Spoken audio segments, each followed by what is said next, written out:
संसाराचे अंगे अवघीच व्यसनी आम्ही या कीर्तने शुद्ध झालो। आता हे सोहळे झाले त्रिभुवन विषम धुवोन सांडिले। ब्रह्मपुरी वास करणे अखंड न देखिजे तोंड विटाळाचे। आता हे सोहळे झाले त्रिभुवन विषम धुवोन सांडिले। तुका म्हणे आम्हा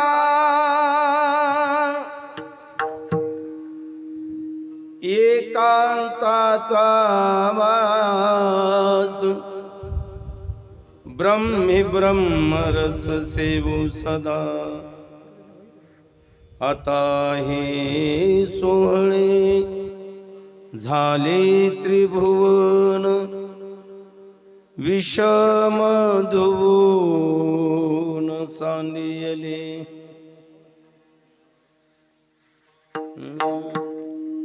योन तत्प्रविश्य मम आत्म्यमां प्रसुप्तां संजीवयत्यखिल शक्तिधर स्वधाम्नाम्। अन्यंश हस्तचरण श्रवणत्वगादीन् प्राणान् नमो भगवते पुरुषाय तुभ्यं सच्चिदानंद रूपाय विश्वोत्पत्त्याधिहेतवे तापत्रय विनाशाय श्री कृष्णाय वयं नमः। लोकाभिरामं रणरंगधीरं राजीवनेत्रं रघुवंशात् कारुण्यरूपं करुणाकरन्तं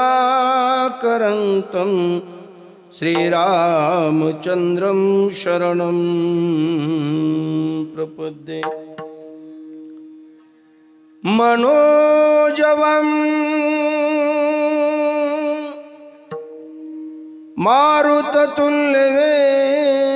मारुततुल्यवेगं जितेन्द्रियं बुद्धिमतां वरिष्ठं वातात्मजं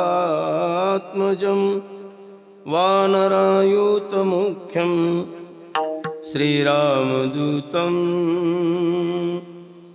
शरणं प्रपद्ये। पांडुरंगा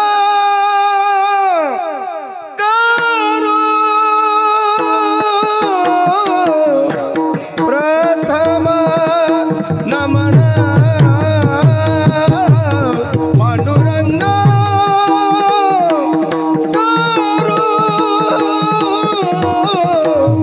प्रथम नमन पांडुरंगा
आत्मरूप गणेशूस केलिया स्मरण, होय सकळ विद्यांचे अधिकरण, तेचे वंदू श्रीचरण श्री गुरूंचे. आता नमो रंगभूमिका,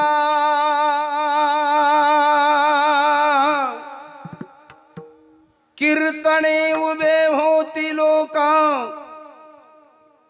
टाळ मृदंग श्रुती दिखातया माझे नमन दंडवत. संसाराचे अंगी अवघीच व्यसनी, आम्ही या कीर्तने शुद्ध झालो.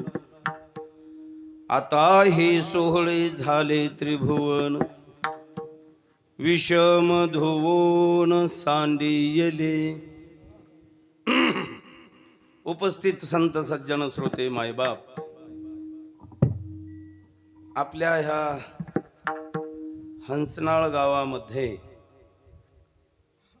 रामरायांचे आवडते भक्त हनुमंतरायाच्या पवित्र अशा प्रांगणामध्ये गेली 35 वर्षापासून चालत असलेला हा अखंड हरिनाम सप्ताह,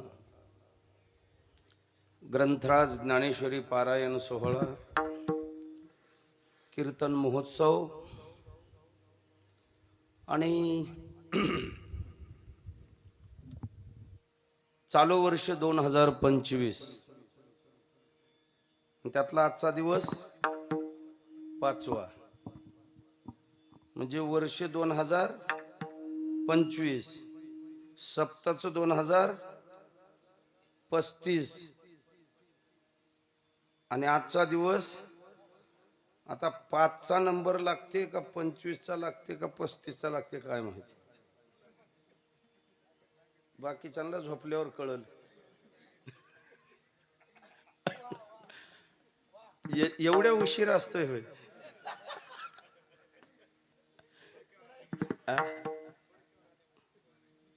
ट्रान्सफॉर्म जळाल्यावर घरचे मीटर कस करावं?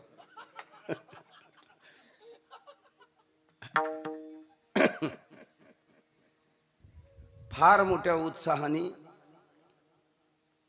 समस्त ग्रामस्थ मंडळी, नवतरुण मित्रमंडळ, या सप्ताह कार्याचे सर्व सन्माननीय पदाधिकारी, कार्यक्रमाचे अध्यक्ष, उपाध्यक्ष, सचिव, सेक्रेटरी, खजिनदार, गावचे सरपंच, चेअरमन, ग्रामपंचायतचे सर्व सदस्य, शिपायापासून साष्टांग नमन. त्याला कशाला सोडायचं मग? तंटामुक्ती अध्यक्ष, चेअरमन,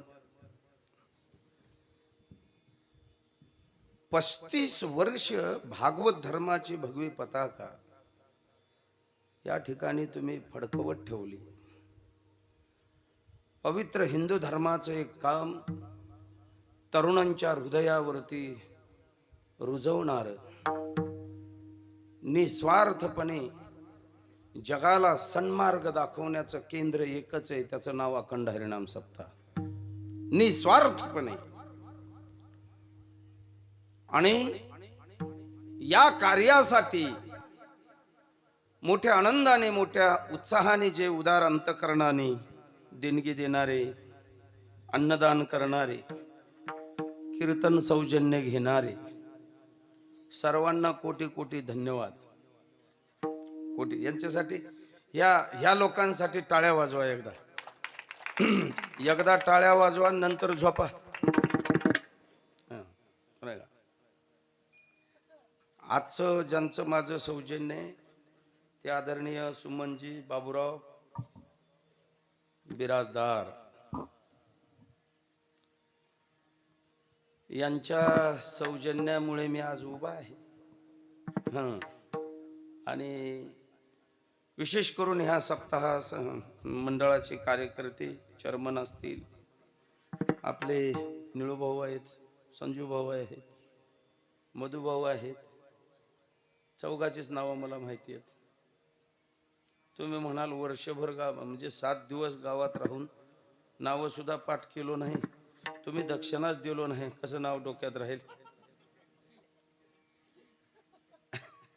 विनोदाचा भाग आहे. संबंध ह्या लोकांचा अधूनमधून असल्यामुळे आग्रह केला. आज विशेष करून भोपणीकर मंडळीकडे सुरेश भाऊ आहेत, भोपणीकर मंडळी आलेले. परवा काला करून गेलो भोपणीला, आपली मंडळी तिथं आली होती काल्याच्या कीर्तनाला. महाराष्ट्रामध्ये ज्यांचं नाव लौकिक आहे अशा मृदंगाच्या बाबतीत खरे माणसं आज या ठिकाणी उपस्थित आहेत. आमचे माऊली महाराज हा खोटे, पण ते खरे आहेत. अण्णाव जरी खोटे असू द्या, पण माणूस खरा आहे. कलाकारावरती आणि वारकरी संप्रदायाची एक तळमळ जी आपण म्हणतो, ही त्यांच्याच फॅक्टरीतला माल आहे. बरोबर आहे ना? आणि शिवाय किती लवकर पीक आलंय बघा. 7 महिन्यामध्ये तयार झालेली पोरं आहेत. आमचे 5-5 वर्ष जाऊन गोदडीतच आहेत अजून, आळंदीला राहून. गोदडी तोंडावरची निघत नाही. वाईट वाटतं ह्या गोष्टी, बरं का? 7 महिन्यामध्ये पोरं एवढी तयार झाली, बरोबर. आणि याच्यासाठी रक्त शिजवावं लागतं. विनंती करून सांगेल हंसनाळकरांना, तुमची मुलं जर खरंच घडवायची असेल, या व्यासपीठावरनं बोलतोय, आळंदीला मुलं ठेवण्यापेक्षा माऊलीकडे मुलं ठेवा. आळंदीमध्ये विद्यार्थ्यांचे काय हाल होत आहेत त्याचा साक्षीदार मी. 35 वर्ष आळंदीत घालवले, लक्षात घ्या. आळंदीच्या संस्था चालकाची पळता भुई थोडी झाली. आता विद्यार्थ्यांचे काय अवस्था आहेत आता हे सांगण्याचा विषय नाहीये. मुलं जर आपली खरंच घडावी वाटत असतील, प्रत्येकाला वाटतंय. दरवर्षी अशी मुलं आपल्या इथं सप्त्याला येऊन नाचायला लागली की प्रत्येक आईला वाटतंय माझा मुलगा पण असाच झाला पाहिजे. प्रत्येक आईला वाटतंय माझा मुलगा डॉक्टर झाला पाहिजे, ते कंडक्टर होते. प्रत्येक आईला वाटतंय माझा मुलगा शास्त्री झाला पाहिजे. काय झाला पाहिजे? शास्त्री झाला पाहिजे, ते मिस्त्री होते. प्रत्येक आईला वाटतंय माझा मुलगा मंत्री झाला पाहिजे, ते वाजंत्री होते आणि ताशा वाजवीत बसते. वाटून उपयोग नाही.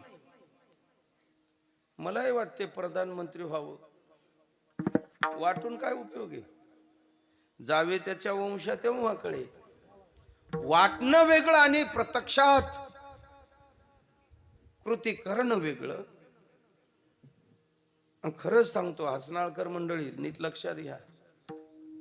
ज्यांची मुलं ऐकण्यासारखी असतील, लहान असतील, त्यांनी जर 4 वर्ष पोरं जर तुम्ही असे 10-15 जर पोरं माऊलीकडे ठेवले ना, पांडुरंगाच्या मारोतरायच्या समोर सांगतो, 4 वर्षाच्या नंतर तुमच्या गावात वादक आणायची गरज नाही, ना गायक आणायची गरज नाही. बुडू द्या, आमचा धंदा बुडला तर तुमचं तर गाव सुधरू द्या. नाही कळलं? बाळासाहेब महाराज बरोबर आहे का? अरे आम्ही दरवर्षी प्रत्येक गावात चाललो, कीर्तन करून चाललो, गायक वादक घेऊन चाललो, पण त्या गावचं आउटपुट काय? पदरामध्ये काय? 4-4, 5-5, 10-10 लाख रुपये सप्त्याला खर्च आहे. सप्त्याला खर्च आहे प्रत्येक गावामध्ये. अरे त्या 10 लाख रुपयाचा फायदा आपल्या पदरामध्ये काय? तसा फायदा मागच्या वर्षी बराच झालेला आहे. फायदा बराच झालेला. आणि खरंच मी माझ्या मारुतरायच्या चरणाला स्पर्श करून विनंती करेल, देवा, माझ्या ओठावरून निघालेला शब्द त्यांच्या गळ्यात बळ बळ का होईना माळा घातल्या, तूच साक्षी आहेस. 1 वर्ष झालं माळ त्याच्या गळ्यात बुळबुळ करू दिली नाही, वळवळ करू दिली नाही. आणि वारकरी झाले हो माणसं, याच्यापेक्षा दुसरं काय पाहिजे? हा परिणाम आहे, हा परिणाम आहे. समजा मी आवर्जून प्रत्येक गावात सांगत असतो, सप्ताह केल्यानंतर प्रत्येक वर्षी 10 नवतरुण व्यसन सोडून माळकरी झाले पाहिजे. तर पुढच्या वर्षी सप्ताह करावं, नाही तर उगं 2-4 दिवस ऑर्केस्ट्रा ठेवावं. हा मग काय, त्याला काय उपयोग? बरोबर आहे का? रोग पडलेल्या कापसावर औषधी मारल्यावर रोग जावं का नाही? रोग जावं का नाही? रोगच जायना गेल्यावर काय करावं? एकतर कापूस उपडून फेकून द्यावं. काय म्हणणं आहे काय तुमचं?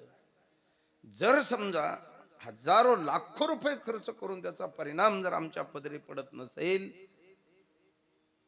तर आमचे कष्ट, आमचा अर्थ, आमचा श्रम व्यर्थ गेला म्हणायला काय हरकत नाही. पण जाणार नाही त्याची गॅरंटी आहे. आणि जर व्यर्थ जाणार असतं तर 35 वर्षापूर्वी लावलेलं रोपट, त्याचा वटवृक्ष आज हंसनाळ मध्ये एवढा भव्य स्वरूपामध्ये पाहायला मिळाला नसता.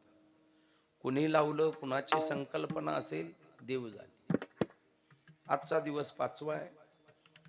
5व्या दिवसाच्या चिंतनासाठी आपल्या समोर जो ठेवलेला अभंग आहे, महान भगवत भक्त वैराग्याची मूर्तिमंत अवतार, भक्तीचा जिव्हाळा, संप्रदायाचं प्रत्येक, हिंदुत्वाचा स्वाभिमान, या मृत्यू लोकाला लाभलेलं संत रूपी धन, संत श्रीमंत जगद्गुरु तुकोबारा यांचा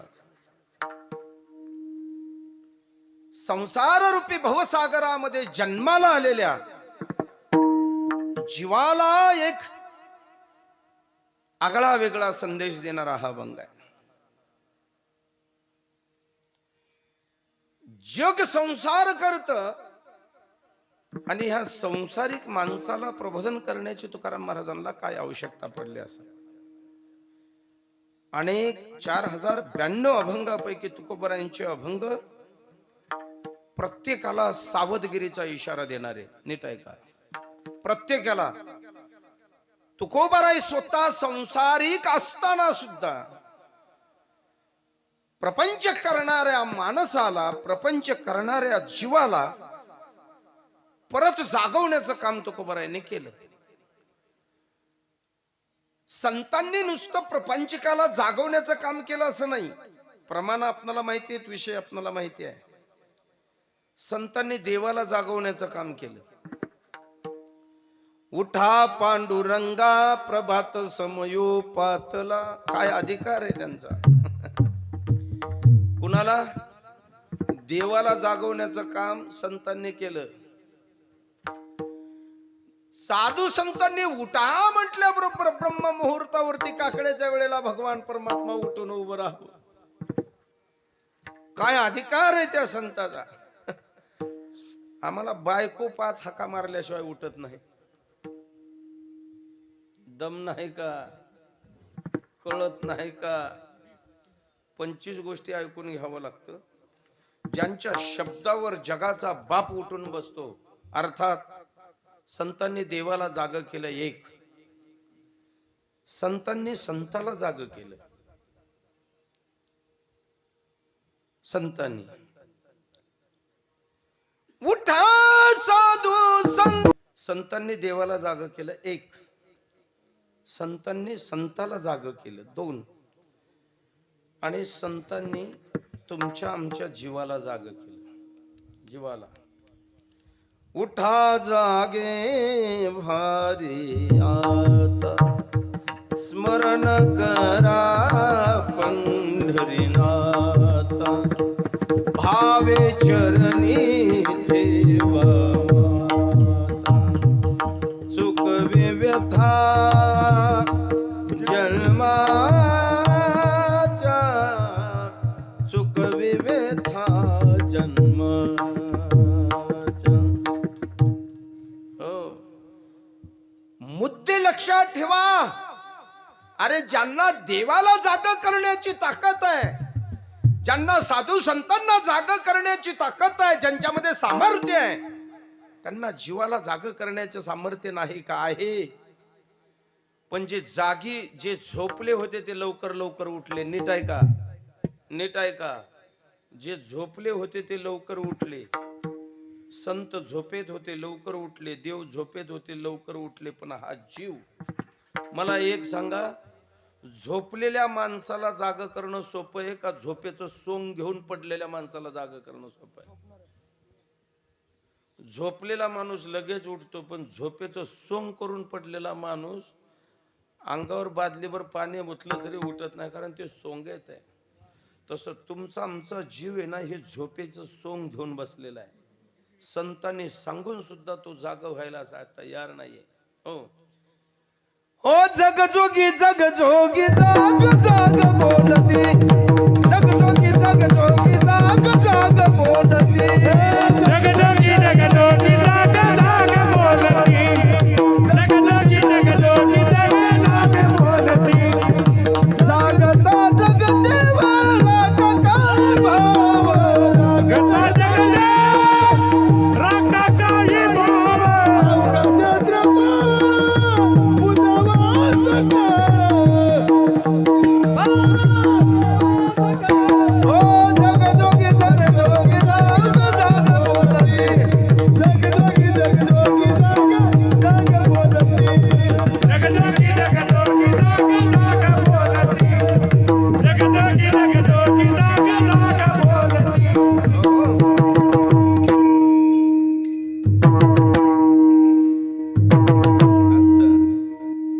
आता जागा रे भाईनो जागा, चोर निजल्या निठकवोनी भागा रे भाईनो भागा रे, जागा रे भाईनो जागा भाई. साधू संतांनी जीवाला सुद्धा जाग केलं, आणि जीवाला जाग करीत असताना तुकोबरायांचा एक सिद्धांत आपल्या समोर मांडून जातो. तुका म्हणे चाखोनी सांगी, मज अनुभव आहे अंगे. ज्या गोष्टीचा नितांत अभ्यास तुकोबरायांनी केला, ज्या गोष्टीचा अभ्यास केला, ज्या गोष्टी पाहिली पुराणे, धांडोळली दर्शने, सगळा अभ्यास केला, आणि संसारामध्ये जन्माला आलेल्या प्रत्येक जीवाला वेगळ्या प्रकारचा संदेश देण्याचं काम तुकाराम महाराजांनी केलं. का संसारिकाला संदेश देण्याचं काम केलं? तर महाराज स्वतः काही ब्रह्मचारी नव्हते, संसारिक होते. म्हणून ते नेहमी म्हणतात, संसाराच्या तापे तापलो मी देवा,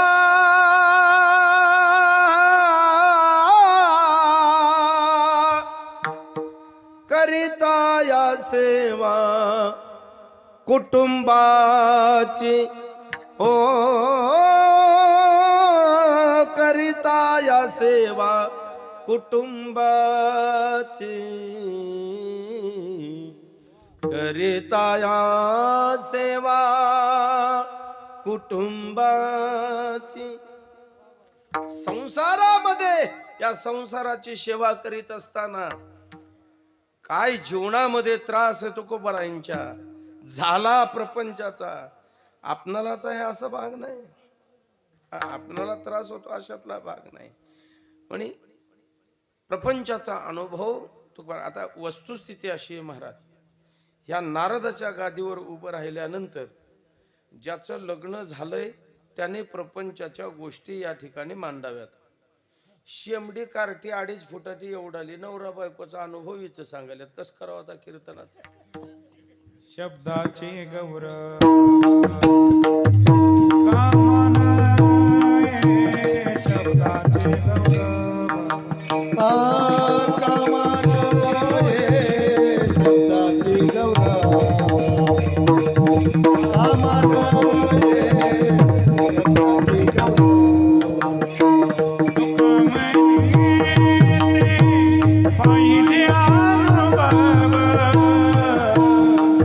शब्दाचे गौरव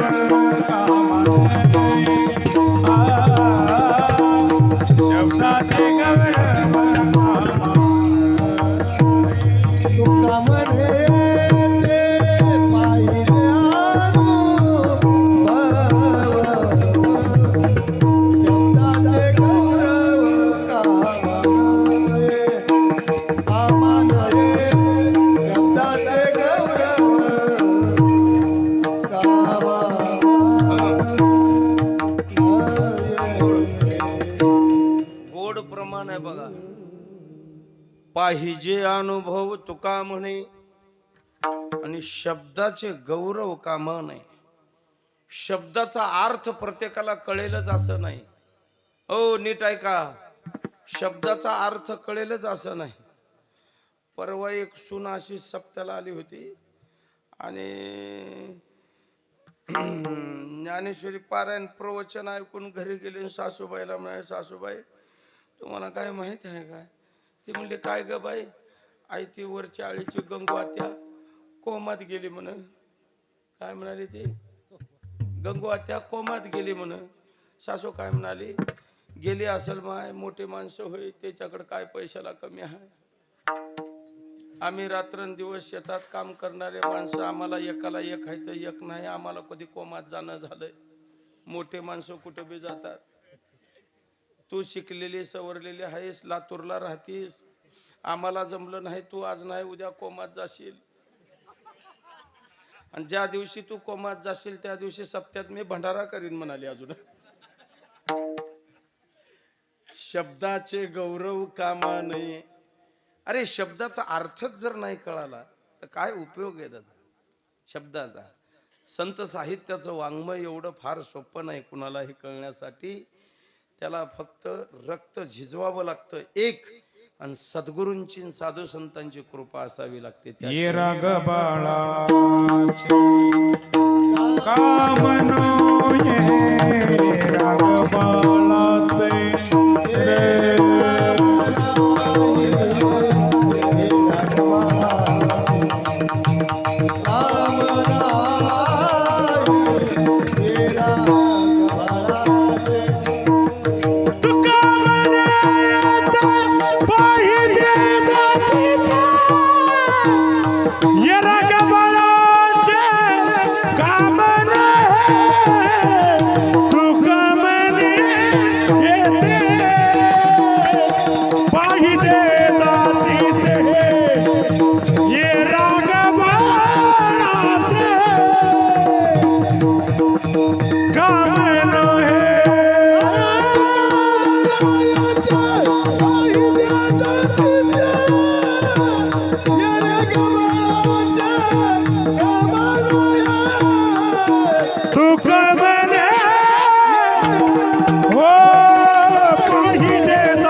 काम नाही बरं का. हा, हे सुद्धा येरा गबाळाचं काम नाही. इथं सुद्धा जातीचेच पाहिजे. जातीचे म्हणजे सोराच्या पकडीच्या जातीचे पाहिजे. बाकी आपल्या धर्मातल्या कोणत्याही जातीचे असले चालतात.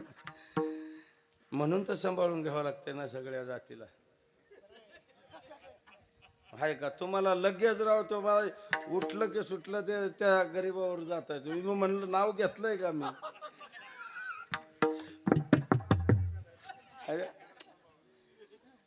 त्यांच्याशिवाय आपली गाठ पडत नाही. तुम्ही लगेच शब्द निघायला उशिरा तुमच्या डोक्यात क्लिक. चला, येरा गबाळ्याचे काम नाही. अर्थात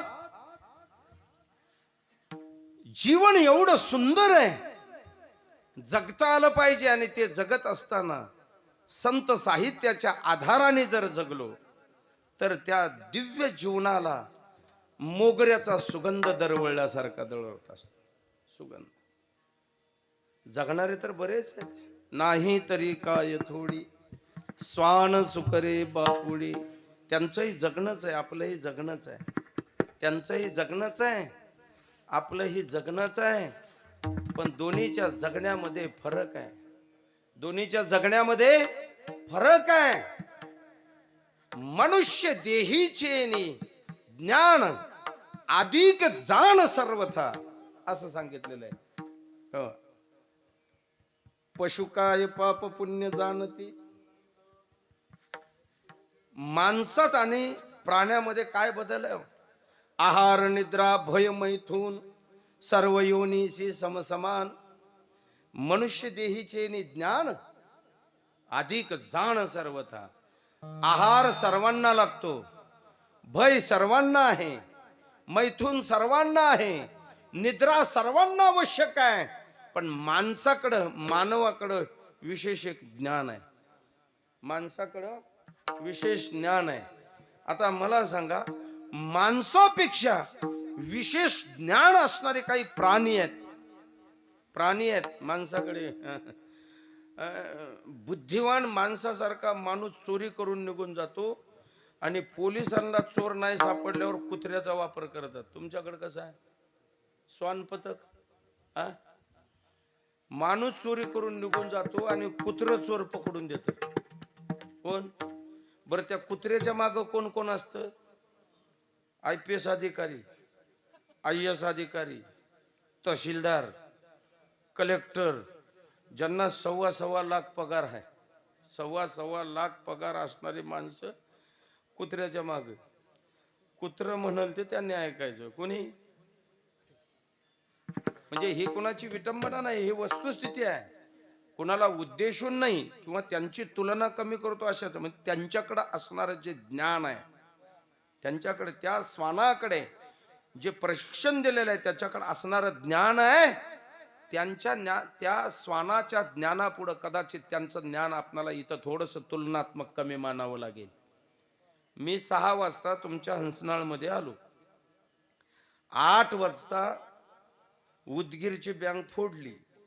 श्वान पथकन पोलिसांच्या पिंजऱ्याच्या गाड्या आल्या आणि ते कुत्र येऊन माझ्याजवळ थांबलं. समजा राहिलेलं अर्ध्या तासाचं कीर्तन मला करू देतील का ते? नाही. तुम्ही सगळं गाव त्यांच्या समोर गेले. साहेब महाराज 7 वाजल्यापासून इथं आहेत. फार तर आम्ही अख्खं गाव साक्षीला आहे, पण ह्यांनी काही चोरी केली नाही. गाव जरी तुमचं आडवं आलं तरी ते सोडतील का म्हणाला? अजिबात बोलायचं नाही. कुत्र ह्यांच्या जवळ आले म्हणजे अख्ख्या गावचा विश्वास एकीकडे, तर त्या एका कुत्र्याचा विश्वास एक. काय म्हटलं मी? जरी तुम्हाला सांगतो, एवढं बुद्धिवान जरी ते कुत्र असलं तर ह्या सगळ्या कुत्र्याची दिंडी कधी पंढरपूरला गेलेली पाहिली का? पाहिली का? नाही. याच्या पुढचं आहे का? याच्या पुढचं. उन्हाळ्यामध्ये गाढव तयार होतं उन्हाळ्यामध्ये, आणि हिवाळ्यात रोड होतं. काय कारण? हिवाळ्यामध्ये गाढव चरत चरत चरत पुढं जातं, मागं वळून पाहतं, त्याला जिकडे तिकडे गवत जसंच्या तसं दिसतं. आता मी काहीच खालो नाही गड्या म्हणते, आणि मधल्यामध्ये वाळून जातं ते. उन्हाळ्यामध्ये कोरड्या रानात फुर फुर करीत जातं, मागं वळून पाहतं. काळ्या जमिनीत काय दिसणार आहे त्याला? काहीच ठेवलं नाही म्हणला, माग सगळं खरडून खाल्लो म्हणला. आणि ह्या उग मनसंकल्पानेच ते तयार पडत. पहिली गोष्ट, उन्हाळ्यामध्ये काळं पाणी पित ते, पण हिवाळ्यामध्ये आणि पावसाळ्यामध्ये गढूळ पाणी पित नाही. गाड बिन पाण्याचं राहतं 4-4 महिने. मृग नक्षत्राचा पाऊस पडल्यावर सगळं जमिनीच्या पाण्याचा स्पर्श होऊन गटार वाहून थोडं गढूळ पाणी होत. तरी ते गाढव 8-8 दिवस तहानेने व्याकुळ राहतं, पण ते गढूळ पाणी पित नाही. 2 पायाचं गाढव नासलेल्या गुळाचं पाणी पिल्याशिवाय राहत नाही. नाही कळलं? कळलं? जरी त्याच्याकडे ती बुद्धी असेल तरी पण गाढवाची दिंडी कधी आळंदीला निघाली असं कधी कळलं का तुम्हाला? मी ज्ञानाची तुलना करतो प्रत्येकाच्या ज्ञानाची. लक्षात घ्या, लय अवघड आहे महाराज. कोल्हा हा जंगलाचा चतुर प्राणी. कोल्हा जंगलाचा चतुर प्राणी. लांडगा आणि कोल्हा आणि ससा तिघजण जंगलात फिरत असताना वाघ भेटला. वाघाच्या सगळं जवळ बसले. आता बसण्यासारखे नाहीत पण जवळ बसले. त्याच्यामध्ये एक जण कुणीतरी म्हणलं, जंगलराज तुमच्या तोंडाची लय दुर्गंधी यायला लागली. म्हणलं, लय दुर्गंधी यायला लागली, लय दुर्गंधी यायला लागली. माझ्या तोंडाची? जंगलाचा राजा आहे, माझी निंदा करतो. पटकन तलवार काढली वाघाने त्याला आणि त्याला मारून टाकलं. सशाला विचारलं, सांग रे म्हणला, माझ्या तोंडाची दुर्गंधी येते का? ससा म्हणला, येत नाही हो सरकार. म्हणला, तुम्ही जंगलाचे राजे आहात, एवढे शुद्ध असताना, पवित्र असताना तुमच्या तोंडाची दुर्गंधी माझं वर्णन करतो का? त्यालाही छाटून टाकलं. राहिलं कोण? कोल्हा राहिला. कोल्ह्याला वाघ म्हणतो, सांग रे म्हणला, माझ्या तोंडाची दुर्गंधी यायला लागली का? कोल्हा म्हणला, सांगितलं असतं, 4 दिवस झालं सर्दी झाली म्हणला मला, त्याच्यामुळं काहीच कळलं झालंय म्हणला, आणि जिवंत निघून गेला त्याच्या समोर. ह्याला हुशारी म्हणावं, नाही कळलं? एवढा हुशार प्राणी असून सुद्धा त्याने कधी कीर्तन ऐकण्याची भूमिका, म्हणजे कीर्तन ऐकावं, कथा ऐकावी, भजनाला जावं, हे कुणाला सांगतोय मी तुम्हाला? कुणाचं सांगतोय? झोपले काय तुम्ही? नाही, कोल्ह्याच. विशेष करून मानवाकडे एक विशेष प्रकारचं ज्ञान संतांनी देवाने आपणाला दिलेले. आणि कहे ज्ञान नाही कोठे, आणि कहे ज्ञान नाही कोठे, आणि कहे ज्ञान नाही कोठे, आणि कहे ज्ञान.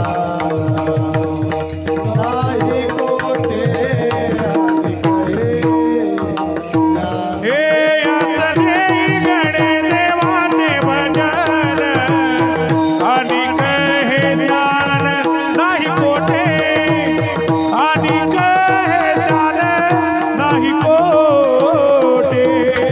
आणि कहे ज्ञान नाही कोठे, आणि कहे ज्ञान कोठे.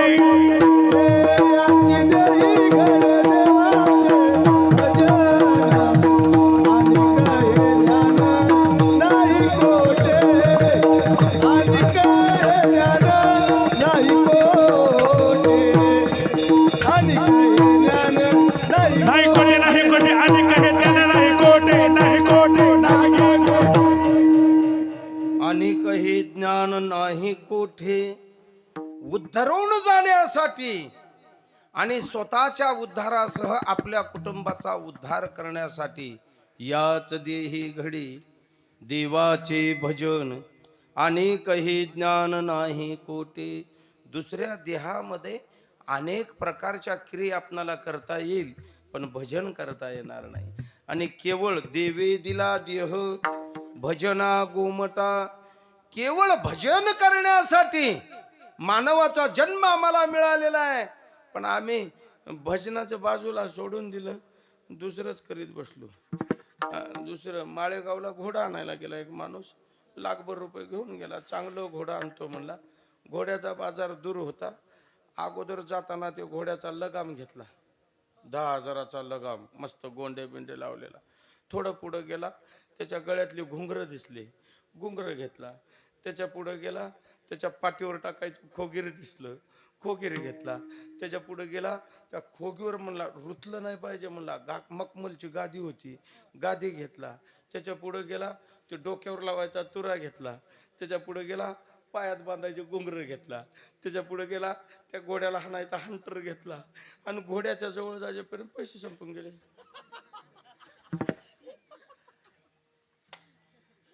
सोबत एक मित्र होता, आणि म्हणला हे कशासाठी घेतलास? मला हे घोड्यावर टाकायसाठी घेतलो. मला आता घोडा किती पैसे आहेत? मला 12-13 हजार रुपये आहेत. ह्याच्यात गाढव येते म्हणला, घोडे येत नाही.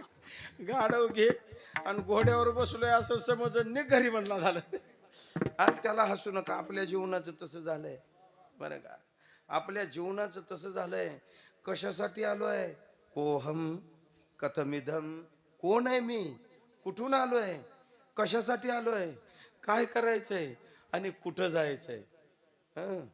फाट्यावर जाऊन उभा राहिला.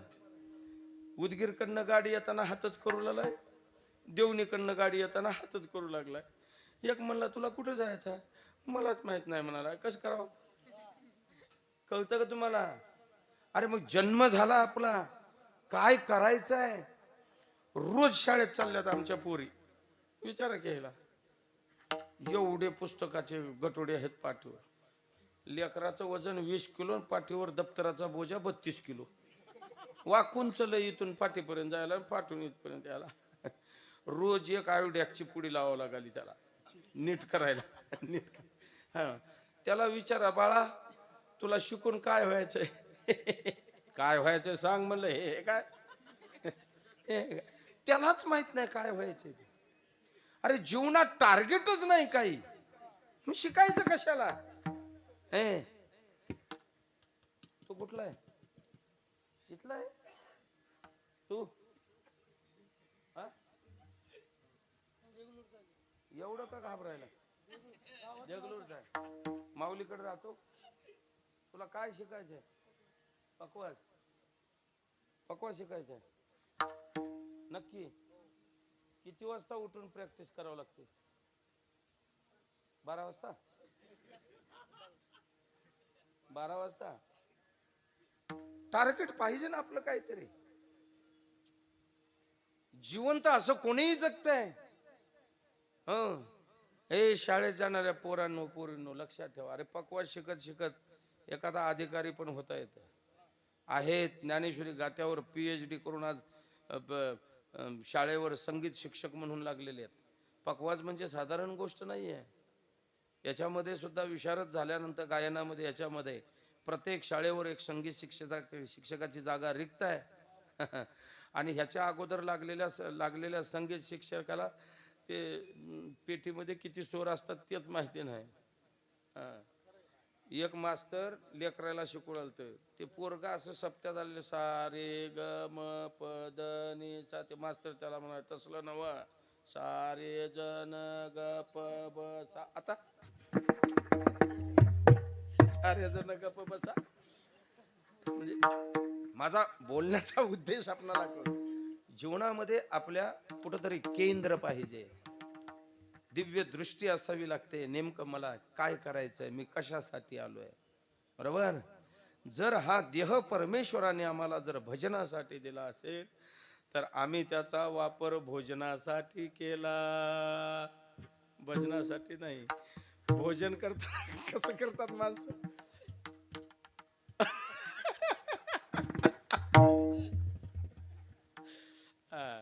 आमच्याकडे जेवताना एक पद्धत आहे. काही काही माणसं जेवताना अशी जेवतात, असं दाबतात, असं बघतात. म्हणजे आत्ताच जेवताना निळूभाऊच्या मुलीने विचारलं तिथं जेवताना, म्हणले हे भानगड का होय?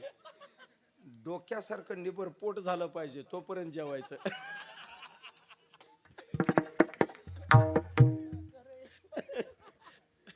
नाही बरोबर आहे ना?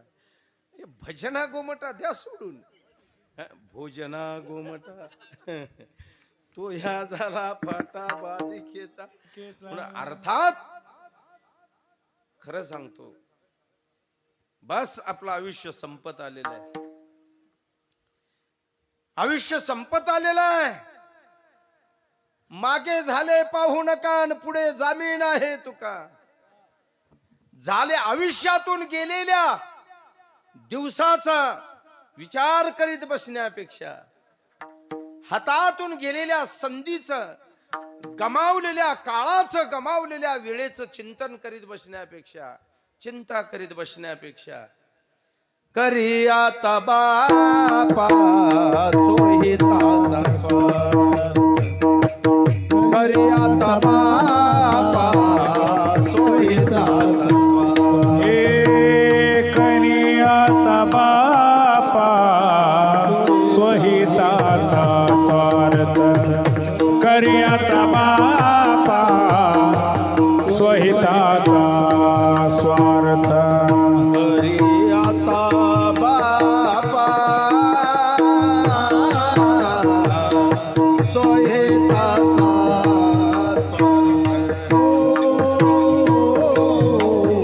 स्वार्थ, करी आता बापा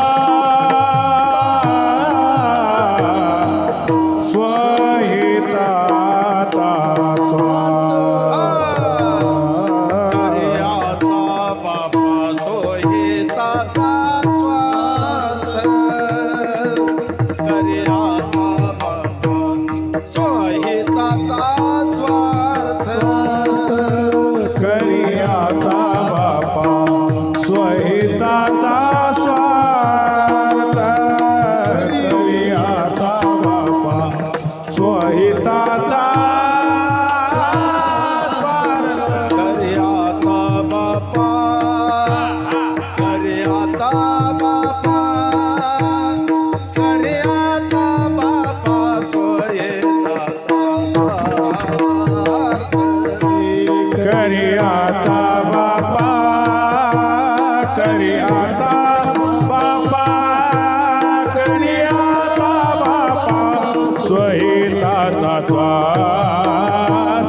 स्वार्थ हा करी आता बाबा सोयी दादा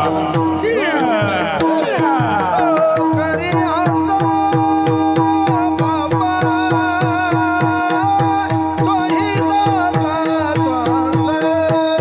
करी आता बाबा सोयी दादा स्वार्थ अनाथाचा अर्थ साठी परता, अनाथाचा अर्थ साठी परता, वेदाय परता हे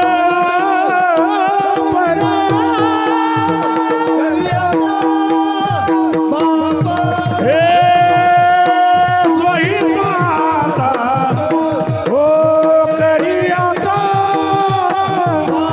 बाबा सोयी दाता सोयी दाता स्वार्थ एकनाथ महाराजांनी सांगितलं, हे राजा, अरे जगाचं हित सोडून दे, देशाचं हित सोडून दे, राज्याचं हित, तालुक्याचं हित, गावाचं हित सोडून दे, स्वतःच्या हितासाठी जा. स्वहिताचा घोर वहा ध्यानी रहा श्री हरीच्या स्वहिताचा घोर वहा ध्यानी रहा श्री हरीच्या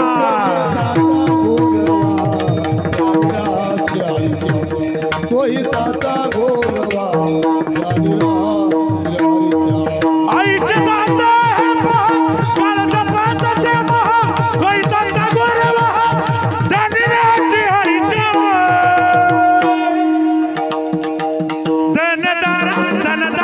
धनदारा पुत्र जन बंधू चोई रे पिशोला धनदारा पुत्र जन बंधू चोई रे पिशोला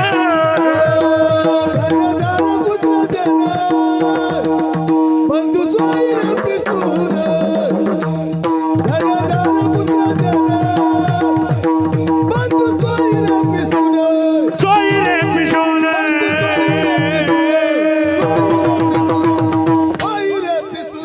हो हो, एकदा टाळ्या वाजवा जोरदार. वा वा वा, काय प्रमाण आहे. आयुष्य जाता हे पहा, काळ जपतसे महा, स्वहिताचा घोर वहा, आणि पुढे काय करा, ध्यानी रहा श्री हरीच्या. घडोघडी काळ वाट याची पाहे, अजून किती आहे अवकाश, अजून किती आहे अवकाश. माणसाचं आयुष्य आणि माणसाचं भविष्य हे कधीच कुणाला कळत नाही. लक्षात घ्या, कधीच. आपणाला तरी माहिती आहे ना, नाही. म्हणून एक लक्षात घ्या, मागे आपल्याकडनं काही घडलं असेल अथवा घडलं नसेल, पण उर्वरित आयुष्यामध्ये आपल्या ह्या जीवनाचं सोनं करता येतं. उर्वरित आयुष्यामध्ये सोनं करता येतं. रामचंद्र प्रभू पवित्र गंगा मातेच्या तीरावरती सुमंत प्रधान वनवासामध्ये सोडून निघाल्यानंतर एक गुहक त्याच्या सोबत होता. निषादराज गुहक त्याचं नाव. निषादराज गुहकाने गंगा मातेच्या तीरावर गेल्यावर गंगेचं पात्र खूप मोठं होतं आणि त्या गंगेच्या पात्रात अलीकडनं पलीकडं सोडण्याचं काम एका नावाड्याचं. त्या नावाड्याचं नाव आहे केवट. केवट. रामचंद्र प्रभू त्या केवटाच्या जवळ गेले आणि सांगितलं, केवटा, आम्हाला नदीच्या पलीकडे जायचं आहे. या गंगा मातेमधून पलीकडे सोडायचं काम तुला करावं लागेल. ते म्हणले, नाही देवा, नाही जमायचं, मी सोडणार नाही. सोडणार नाही. का सोडणार नाही? मी सोडणार. कशाला सोडू म्हटले, माझ्या उदरनिर्वाहाचं साधन आहे. काय सांगितलं? माझ्या उदरनिर्वाहाचं साधन आहे नाव, म्हणजे माझ्या लेकरा बाळाचं भविष्य आहे नाव म्हणजे. तुला मी ह्याच्यामधून पलीकडे सोडणार नाही. लक्ष्मणाला राग यायचा भलता. लक्ष्मणाला जगाचा बाप आहे, सगळे लोक प्रभू रामाकडे काहीतरी अपेक्षा करीत असतात आणि स्वतः प्रभू रामचंद्र जर केवटाला म्हणतात सोड, तर तो मानायला तयार नाही. मानायला तयार नाही. नाही म्हणले देवा, मी नाही सोडणार, नाही सोडणार. तुम्ही नावेच्या जवळ पण येऊ नका म्हणले. कारण ह्यांना पर्यायच नव्हता, कारण त्याच्याशिवाय पलीकडे जाऊ शकत नव्हते, जाऊ शकत नव्हते. रामचंद्र प्रभूने पुन्हा पुन्हा केवटाला विनंती केली, केवटा अरे आम्हाला पलीकडे तुला सोडावं लागेल. हवं तर तुला काय पाहिजे ते मी द्यायला तयार आहे, द्यायला तयार आहे. केवट म्हणतो तुझ्याच अंगावर तुला घालायला कपडे नाही, तू मला काय देणार आहे. ऐका बर का. आणि हे असे प्रतिशब्द ज्या वेळेला येतात त्यावेळेला लखन असा लाल व्हायचा. भैया बाजू हटो, मैं देखता हूं केवट, सारखा बाजूला. ह्या दोघांचं मागच्या जन्मापासून वैर होत. मागच्या जन्मापासून कसं वैर होत. केवट हा कासव होता मागच्या जन्मातला, आणि विष्णू नारायणाचं दर्शन घ्यायला गेल्यानंतर लक्ष्मण हा शेष अवतार आहे. हा साप त्याला असा फुश करायचा. कुणाला? कासवाला. तो काळच संपला, तो अवतारच संपला दोघाचा. पण कासवाला विष्णूचं दर्शन घेऊ दिलं नाही. केवट म्हणला आता घर चालून आलास ना, त्या संधीचं सोनं मी माझ्या जीवनात केल्याशिवाय राहणार नाही. ज्या वेळेला मला तुझ्या दर्शनाची गरज होती त्यावेळेला तुझ्या दरबारात आलो मी, मला दर्शन घेऊ दिलं नाही देवा ह्या लक्ष्मणाने. देवा तुम्हाला मी पलीकडे सोडणार, पण एका अटीवर. कोणत्या एका अटीवर? म्हटले हे बघा, माग मी ऐकलेलं आहे तुम्ही येत असताना पंचवटीमधून सीता गेल्या, म्हणजे बाल अवस्थेमध्ये असताना 12 वर्षाचे असताना तुम्हाला विश्वामित्र घेऊन जात होते जनकपुरीमध्ये. त्यावेळेला तुमच्या पायाची धूळ लागून एका दगडाची स्त्री झाली. शिळा होती मनुष्य झाली, मनुष्य थोर कीर्ती वाखानी,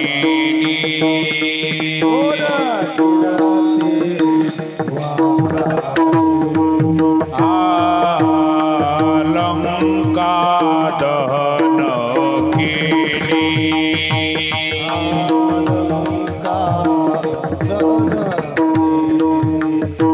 हे हनुमंते काशाने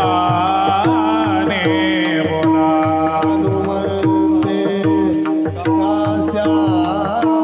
हे हनुमंते काशाने,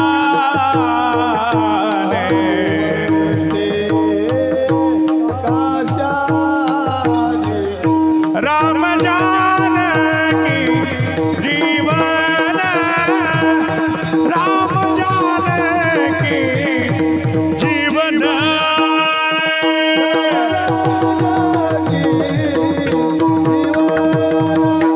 राम जानकी जीवन.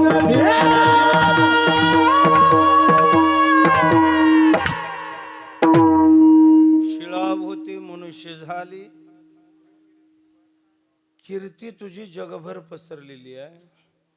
कदाचित तुझ्या चरण स्पर्शाच्या धुळीने माझ्या ह्या नावेची जर बाई झाली तर घरची बाई मला घरी येऊ द्यायची नाही. एक सांभाळताना नाके 9 आले तर हिच मी काय करू. बरं हिच काही का होईना, पण ज्याच्यावर माझं कुटुंब जगतंय माझा उदरनिर्वाह बंद पडेल. पण म्हणले एका अटीवर, देवा तुला दोन्ही पाय धुवावं लागतील, तुझ्या पायाला एक कणभर सुद्धा मी धूळ राहू देणार नाही, ते पण माझ्या हाताने पाय धुणार. बघा गोड भाग आहे का. माझ्या हाताने धुणार, मी पाणी घालणार, मी धुतल्यावर बायकोला धुवायला लावणार. पोरायला धुवायला लागणार, तुझे पाय सगळे चकाचक करणार आणि जमिनीला न स्पर्श करता तुझा पाय उचलून मी नावेत ठेवणार. ह्या अटीलात मान्य असेल तर रामचंद्र प्रभू म्हणले हरकत नाही बुवा, आता पलीकडे जाणं गरजेचं होत. केवट पळत पळत घरी गेला. घरी जाऊन त्यांनी चांदीचं ताट आणू शकला असता, तांब्याचा आणू शकला असता, पण ते भाकरी करायची काटवट आणली. काटवट तुला माहित आहे का काटवट? तुला तुला माहित आहे का कसली असते? तुला माहित आहे का कसली असते? माकडाची. अहो या पोराला काटवटी माहित नाही तो अजून. गेल्या पाप काय आता त्यांचं चुकून. मागच्या वर्षी आम्हाला नंदी बनवायचा होता. आम्हाला सूप लवकर मिळालं नाही. सूप इथे सांगतो इथलं. हा ते एका मावशीने आणून दिलं सूप. आणून दिलं त्यांनी, पण उशिरा. सूप राहिले नाही. आता ते फायबरचे सूप आले. काटवटी राहिले नाही. लाकडाची काटवट असायची आणि जी भाकरी करणार आहे तिला काटवटीवर पाय ठेवण्यासाठी स्पेशल दोन्हीकडे 2 कान असायचे. आता परातीत भाकरी करतात कारण ह्यांचेच अंगठे मध्ये असतात, त्यांच्याच पायाच्या धुळीने भाकरी गोड लागतात. बरं का? काटवट घेऊन आला तो. काटवट खाली ठेवली रामचंद्र प्रभूच्या पायाखाली. ऐका, गोड चिंतनीय भाग आहे. काटवट का आणली असावी? केवटाने प्रभू रामचंद्रावरती केवढी श्रद्धा आहे, काय भाव आहे. ऐका, अरे ऑलिम्पिकच्या भांड्यामध्ये जर प्रभू रामाचे पाय धुतले असते, पाणी फेकून दिलं असतं, संपलं असतं. ही लाकडाची काटवट आहे. माझ्या रामचंद्र प्रभूचे पाय याच्यात धुतल्यानंतर लाकूड पाणी शोषून घेत. त्या लाकडामध्ये रामाच्या चरणाचं तीर्थ शोषून जाईल आणि दररोज भाकर त्याच्यामध्ये करताना थोडा तरी प्रभू रामचंद्राच्या चरणाचा अंश त्या भाकरीच्या अन्नाच्या रूपाने माझ्या हृदयात जाईल. केवढी भाव आहे, केवढं प्रेम आहे, केवढी मुद्रा आहे. म्हणून त्यांनी लाकडी काटवट आणली. काटवटीत पाय ठेवलं आणि म्हणले दुसरा पाय धुताना म्हणले देवा एक काम करा, म्हणले आता हे पाय जो धुतलेला पाय माझ्या गुडघ्यावर ठेवायचा, खाली नाही ठेवायचा, जमिनीला गुडघ्यावर ठेवायचा. गुडघ्यावर ठेवला आणि तिसरा पाय मध्ये ठेवला. असा डगमग करत असताना केवटाने म्हणलं देवा पडसाल बर का, परत मला म्हणसाल पाडलं तुम्ही असं जर तोल सांभाळत नसेल तर हे हात माझ्या डोक्यावर ठेवा म्हणे आणि मग तुम्ही पडणार नाही. असं बाजूला बसलेल्या केवटांनी प्रभू रामचंद्राचा हात स्वतःच्या डोक्यावर ठेवायला लावला आणि त्या दिवशी धन्य डोळ्यातून अश्रूच्या धारा टपकायला लागले. केवटाच्या समोर प्रभू रामचंद्र येऊन उभे राहिले. ही मिळालेली त्याला संधी आहे आणि केवटाने सर्व कुटुंबासहित पाद्यपूजा करून घेतली. ते त्याच्या जीवनामध्ये करून घेतलेलं सोनं आहे. मनुष्य जन्म आज आम्हाला मिळाला, ही दिव्य आपली संधी आहे. अरे ह्या संधीचं जर सोनं करायचं असेल त्याच्याशिवाय पर्याय नाही. असंच झालं होतं जनकपुरीमध्ये. ही 4 बहिणी विवाह संपन्न झाला आणि आता निघायच्या वेळेला जनक राजा आणि जनक राजाची पत्नी सीतेला म्हणते सीता रामाच्या पाया पड, रामाच्या पाया पड. सीता काय पाया पडायला तयार नव्हती. का पाया पडत नव्हती? कारण त्या नवरी होती ती आणि ते मुंडोळ्या वगैरे बांधलेल्या होत्या ना, असा शृंगार केला होता ना, त्याला सगळे अमेरिकन फॉरेन इकडचे तिकडचे डायमंडचे खडे होते, त्याला खडे होते. सगळ्या मैत्रिणी आल्या सीतेला म्हणाल्या सीते पड ना पाया, बाबा सांगालेत, आई सांगालेत, पड ना पाया. तरी सीता ऐकत नव्हती. सीतेची सख्खी मैत्रीण आली. ती म्हणली सीते जिजूच्या पाया पड ना. कुणाच्या? कुणी कोण आलं का हे जिजून झुजून काय? येड्याचा बाजार आहे महाराज. काय जुने नाव सोडून गेले का? अलीकडच्या सुना सासूला आत्याबाई म्हणायला तयार नाहीत, सासऱ्याला मामासाहेब म्हणायला तयार नाही. काय म्हणते सासूला? मम्मी थोबाडा नाव धरून निबळ. हलकटपणाचं काम आहे. अरे सरळ सासूबाई म्हणायचं, मामासाहेब म्हणायचं. नातं कशाला लावले? उग पप्पा म्हणलं तर झालं काय? सासरा एखाद्या दिवशी रागावू द्या, 2 दिवस अशी फुगून बसते. भाकर कर म्हणलं की भाकरच फुगत नाही, कारण तिनंच फुगलेली असती. आणि तिला भाकर अशी का झाली म्हणलं की कोणीतरी एक जण फुगाव म्हणते. एक तर भाकर फुगाव, नाही तर करणारी फुगाव. अवघड आहे महाराज. नाही मग बापाने रागा भरल्यावर बापाला आबोला धरतात का मुली? नाही. मग सासऱ्याने काहीतरी बोलल्यावर मग बापासारखं तुम्ही वागावं पण ना. पप्पा फेप्पा म्हणायचं नाही. अरे म्हणू देऊ नका तुम्ही पण. तुम्हालाही म्हातारपणामध्ये कुठं पप्पा म्हणून घ्या वाटलं. तुमचे कार्टे म्हणले नाही सुनकडनं पप्पा म्हणून घ्यायचे. बरोबर आहे का? खरं खोट आहे? काय म्हणायला व्हायचं?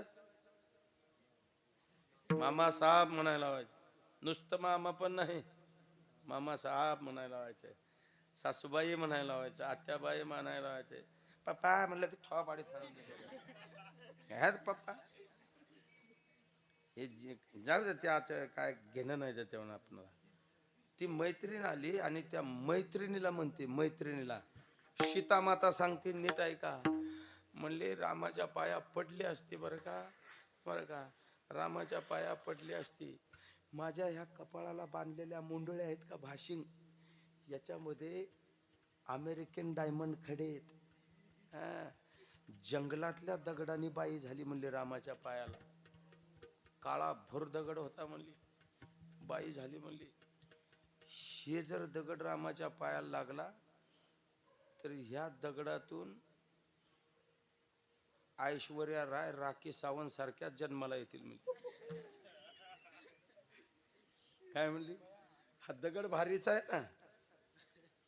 ही कल्पना. आणि त्यांना का शंका वाटू नये, सत्य घटना आहे. चला, माझा विषय आहे जीवनात आपल्याला मिळालेल्या संधीचं सोनं आपल्या जीवनामध्ये झालं पाहिजे.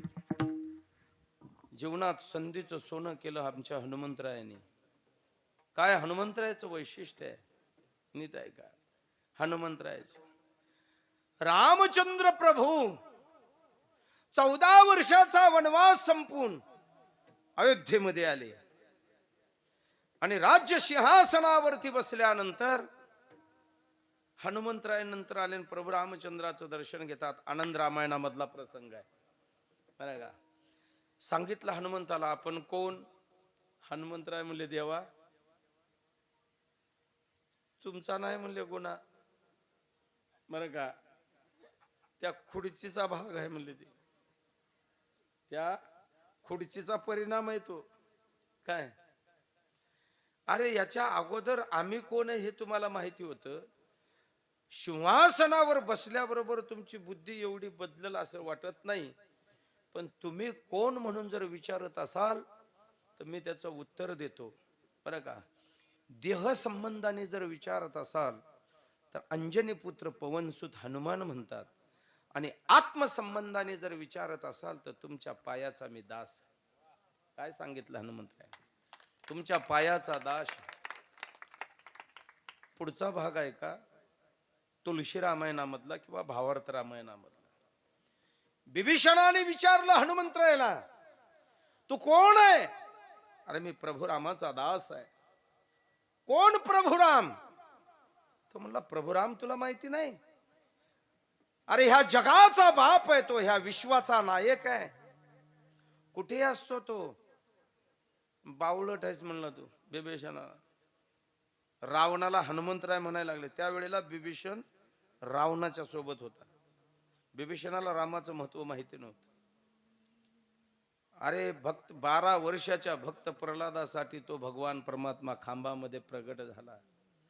माझा देव नाही अशी जागा नाही, विठ्ठल जळी स्थळी भरला, रिता ठाव नाही उरला, हरी व्यापक सर्वत्र समाना. तुलसीदासजी म्हणतात. तो सगळीकडे आहे, सगळीकडे आहे.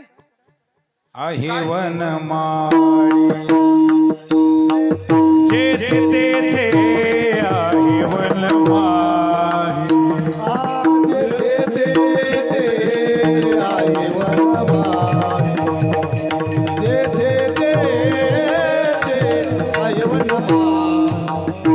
हे जळी जळी काठी पाशाणी सका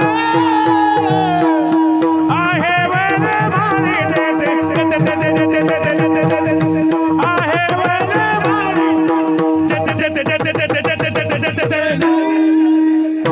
वनमाळी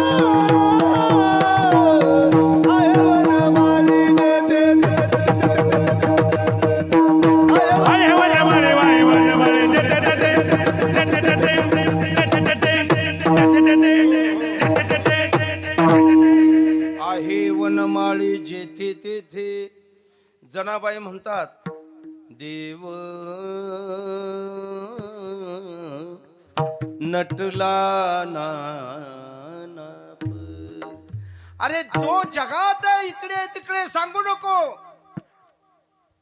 आत्मस्वरूपाच्या संबंधाने तो भगवान तुला पाहिला का, तू दाखवता येतो का? आणि त्यावेळेला हनुमंतरायाने सांगितलं नाही का, देख लो मेरे दिल के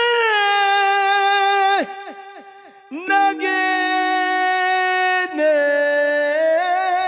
में श्री राम जानकी मेरे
सीने में हनुमंतरायाने स्वतःची छाती फाडून दाखवलेला राम. तुम्हाला एक सांगू का, ह्या पवित्र भारत देशामध्ये राजादी रामचंद्र प्रभूचा आणि धर्मवीर छत्रपती शिवाजी महाराजांचं नाव निघण्याबरोबर ज्याच्या अंगातलं रक्त असं सळसळ करत नाही ना, समजावं इकडचं नाही. काय कळलं? पुढचं बोलणार होतं पण आवरलं थोडस. छत्रपती शिवाजी महाराज की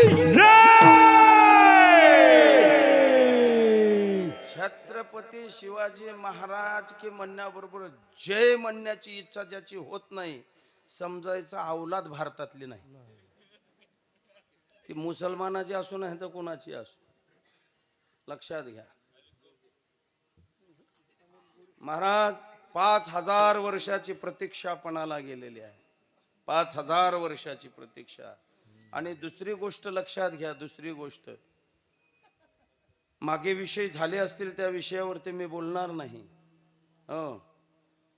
देवासाठी राजकारण नसावं, धर्मासाठी राजकारण नसावं, पण आपला हिंदू धर्म संपवण्याची भाषा करतायत, आपला भागवत धर्म उद्ध्वंस करण्याची भाषा करतायत, आपले मंदिर उठवण्याची भाषा करतायत.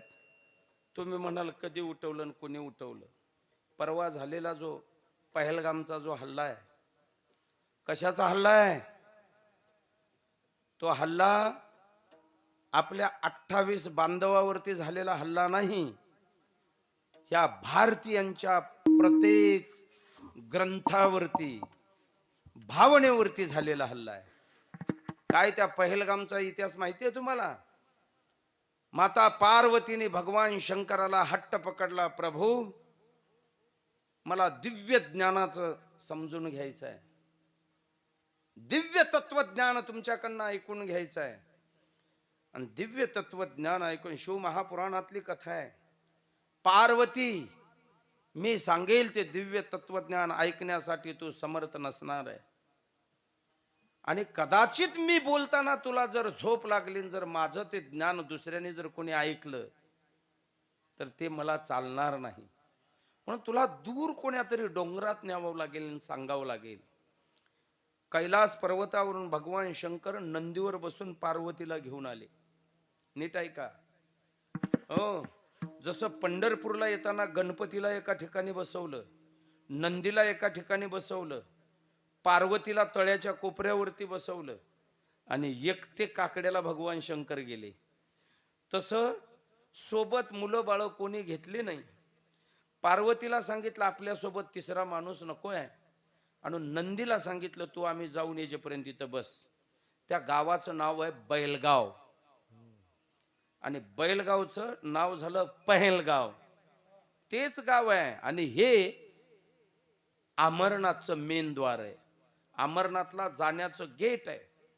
जसं उत्तराखंड मध्ये बद्रीनाथ केदारनाथला जाताना एकच द्वार आहे, ते म्हणजे हरिद्वार, तसं अमरनाथला जाणारे दोन मार्ग आहेत, एक बालठाल आणि दुसरा पहलगाम. बालठाल हा कृत्रिम मार्ग आहे, पण पहलगामहून अमरनाथला जाण्याची श्रद्धा लोकांची का असते, तर भगवान शंकर आणि पार्वती त्याच मार्गाने गेले. 36 किलोमीटरचं अंतर आहे, म्हणून लोक तिथून जातात. आणि आता 1.5 महिन्यावर अमरनाथची यात्रा आलेली आहे. आपले श्रद्धावान लोक अमरनाथच्या यात्रेला जाऊ नये म्हणून त्या लोकांनी अमरनाथच्या मेन द्वारावरती हा हल्ला केलेला आहे. लक्षात घ्या. अरे उद्या जर हा भारतातला हिंदू समाज जर एवढा झोपेत जर राहिला, तर हाच हल्ला काही दिवसांनी पंढरपूरच्या आषाढी सोहळ्यात झाल्याशिवाय राहणार नाही. लक्षात घ्या. गाफील जर राहिलं तर. हो, एक बार गलती करता है उसको कहते हैं इंसान, दो बार गलती करता है उसको कहते हैं शैतान, बार बार गलती करता है उसको कहते हैं पाकिस्तान, फिर भी गलती होने दो, फिर भी माफ कर, कितनी भी गलती होने दो फिर भी माफ करते रहता है, इसको कहते हैं हिंदुस्तान. ही हिंदुस्थानाची व्याख्या आहे. पण आता गलती माफ होणार नाही असं मंत्री महोदय म्हणतात. अरे तुम्ही जात विचारून मारली नाही, तुम्ही धर्म विचारून जर मारलात. इथं बसलेल्यांना मला एक प्रश्न आहे, उद्या ज्यूस पेताना तुम्ही सेंटरला धर्म विचारून पेणार आहे का? तुम्ही ड्रायव्हर ठेवताना धर्म विचारून ठेवणार आहे का? हो, तुम्ही एखादा दुकानामधून माल खरेदी करताना धर्म विचारून करणार आहे का? ड्रायफ्रूट घेताना धर्म विचारून घेणार आहे का? हो, फ्रूट घेताना तुम्ही धर्म विचारून घेणार आहे का? सगळा उताडा त्यांचाच झालाय. हो, आणि हा फाजीलपणा चालू आहे सध्या. ज्या झालेल्या घटना झाल्यात आणि आपल्या अगोदर मोर्चे त्यांचेच निघायला लागले. कळलं तुम्हाला? बस याच्या पुढचं काही बोलत नाही.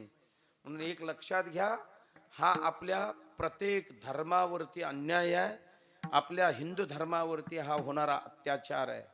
मी म्हणतो आपण जगाला सक्षम करण्यासाठी आपण मजबूत नसलं तरी चालेल, राष्ट्राला मजबूत करणारं नसलं तरी चालेल, तालुक्याला गावाला नसलं तरी चालेल, पण कमीत कमी आपल्या कुटुंबाचं रक्षण करण्यासाठी तरी आपण सक्षम राहू. चला उठा रे उचला भगवा, चला उठा रे उचला भगवा, दैन्य आता संपलं, दैन्य आता संपलं, दैन्य आता संपलं. आला आला आला आला आला गड्यानो भगवा वादळ आलं, आला आला आला आला आला गड्यानो भगवा वादळ आलं.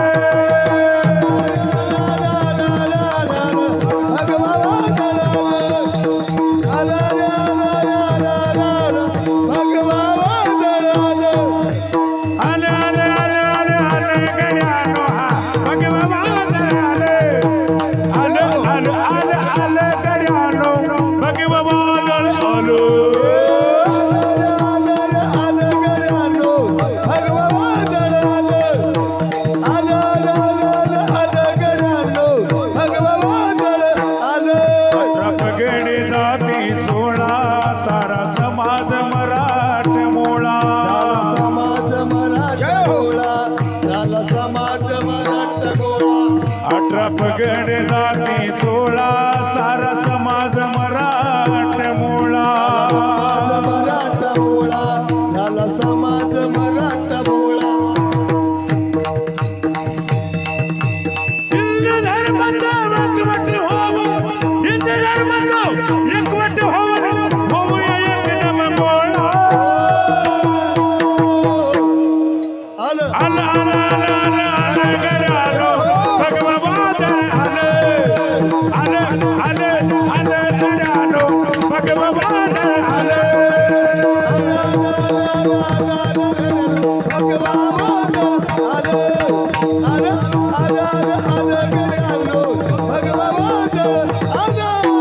चला उठा रे उचला भगवा, चला उठा रे उचला भगवा, दैन्य आता संपले, दैन्य आता संपले, दैन्य आता संपले. जय श्रीराम. सगळेजण हात वरी करून एकदा त्या नारा. जोरदार जय श्रीराम, जय श्रीराम. आला आला आला आला आला गड्यानो भगवा वादळ आलं, आला आला आला आला आला गड्यानो भगवा वादळ आलं.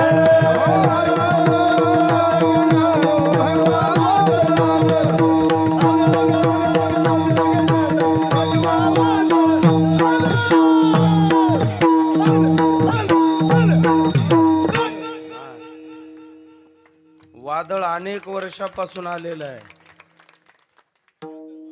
हा, वादळ बऱ्याच वर्षापासून आलेलं आहे. पण हा महाराष्ट्र, हा भारत देश संतांच्या शिकवणीने, संतांच्या विचाराने परिपूर्ण भरून उरलेला आहे. आम्हाला थोरा मोठ्यांची शिकवण आहे. आम्हाला परंपरा आमच्या शूरवीरांनी घालून दिलेली आहे, साधू संतांनी घालून दिलेली आहे.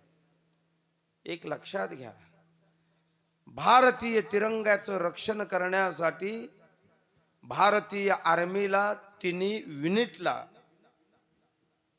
भारतीय लष्करांना जेवढा त्रास आहे, जेवढे कष्ट आहेत, ती शक्ती आहे. आणि भागवत धर्माच्या ह्या भगव्या पताक्याची भक्ती आहे.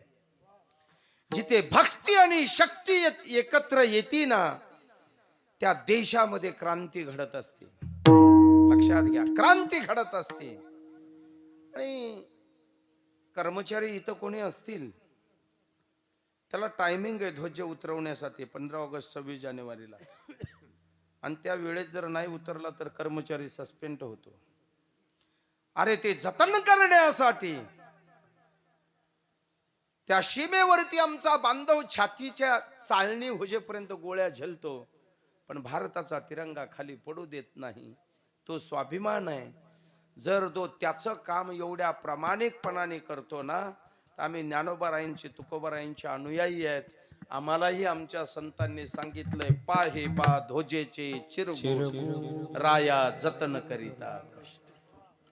जसं आर्मी भारतीय तिरंग्याचा जेवढा सन्मान करून त्याच्यासाठी रक्त वाहिल्या जातात, प्रेताचे ढिगारे पडल्या जातात, तर आम्ही भागवत धर्माच्या भगव्या पताक्यासाठी आमच्याही वरिष्ठांनी सांगितलंय, देह जावो अथवा राहो पांडुरंगी दृढ भाव. तिकडं जे आहे, मी दोन्हीची तुलना सांगतो तुम्हाला. तिकडं काय सांगितलंय, इकडं सांगितलं राया जतन करिता कष्ट, आणि त्यांनाही कष्ट आहे. ते स्वतःच बलिदान देतात. आमचे नामदेवराय म्हणतात, आम्ही सुद्धा बलिदान देऊ, देह जावो अथवा राहो. कशासाठी? भागवत धर्माच्या भगव्या पताक्यासाठी. मेरा कर्मा तू, मेरा धर्मा तू, मेरा सब कुछ है, मेरा सब कुछ तू.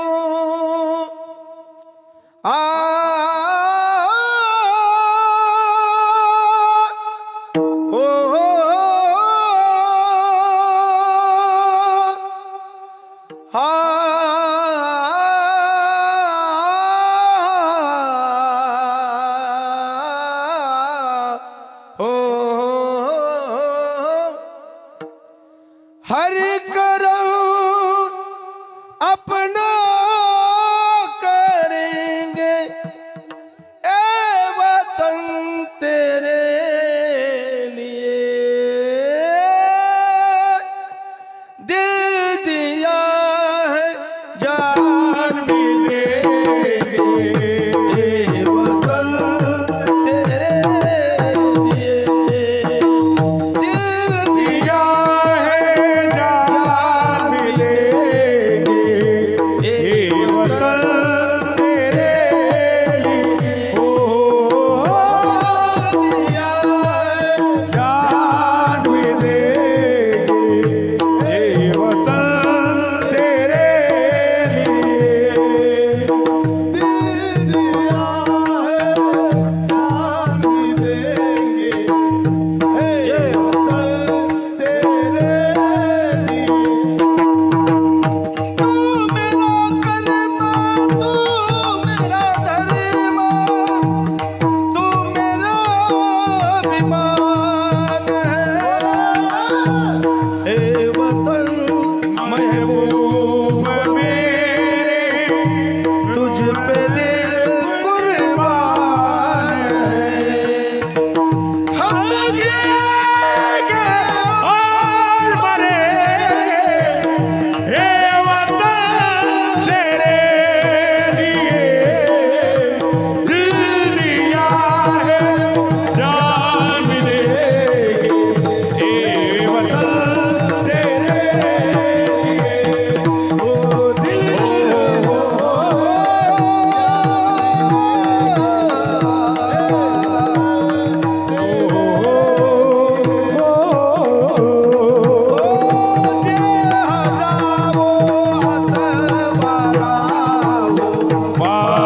पांडुरंगी द्रोण पांडुरंगी द्रोण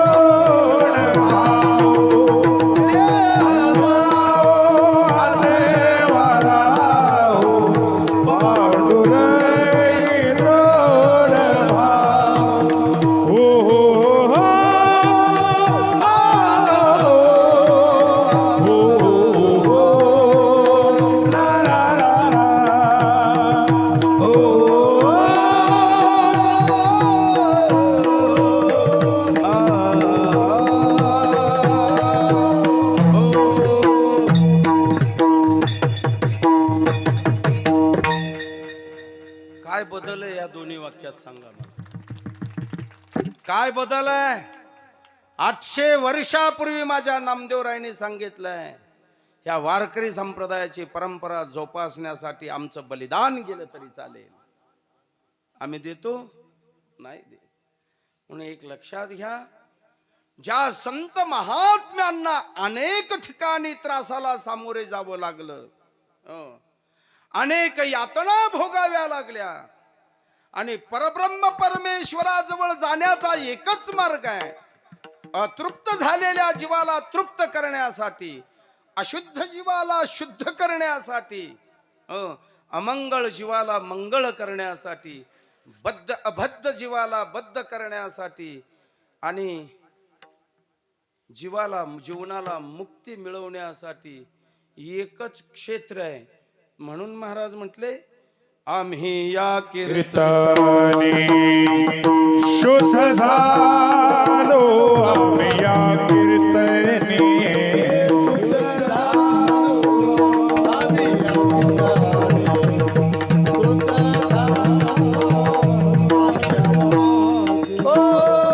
संसाराच्या अंगी अवघीचे संसाराचे अंगी अवघीचे व्यसने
अवघेच व्यसनी आम्ही या कीर्तनी शुद्ध झालो.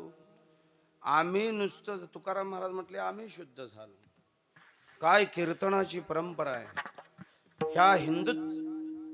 ह्या पवित्र भारत देशाला स्वातंत्र्य निर्माण करून देणाऱ्या धर्मवीर छत्रपती शिवाजी राजांनी पुण्यामध्ये तुकाराम महाराजाचं एकच कीर्तन ऐकलं.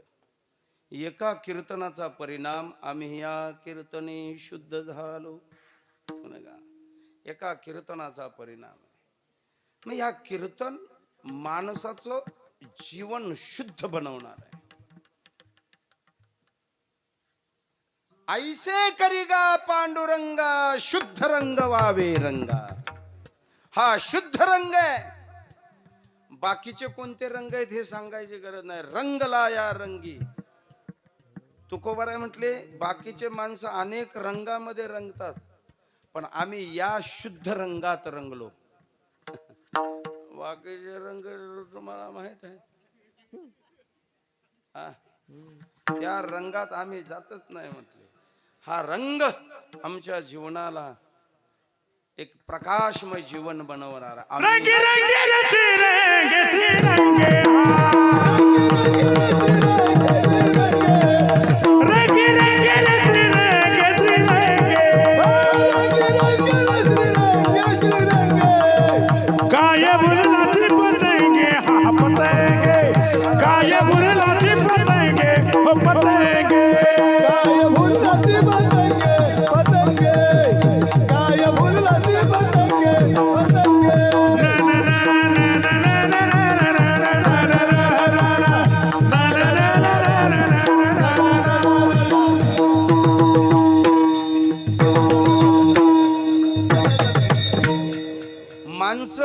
स्वरूपाच्या आणि दुसऱ्या रंगाला भुलतात.